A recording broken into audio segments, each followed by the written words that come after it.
Ito, about kay Eric pa rin po ba ito? Ay, sa amin po. Meron ba?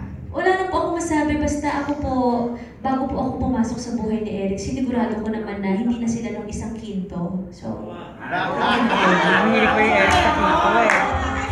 Ang tagal na nun. Eric, baka naman kasi hindi na ni Angel. Kasi meron ka na. Bata ka pa nun, Ge. Sa meron na siya. Kanina niya lang yung mami. Yan siya na lalaki na yung Meron daw. May diin kasi yung kintong iba, no? Tagal na nun. Kasama ka rin sa crime eh. Kung kita pinalaga.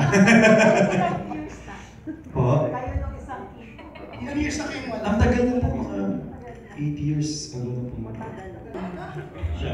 Wala namang aaminin, Tito Jun. Ay! May ganun agad. Meron. Iyak ka na, Angel. Lalaki mo lang mami. Sabi ni Mark. Kaya nga, pero wala namang pong aaminin. So, sa ngayon, wala namang aaminin. Pag may aaminin na, magpapa-press conference po ako. So,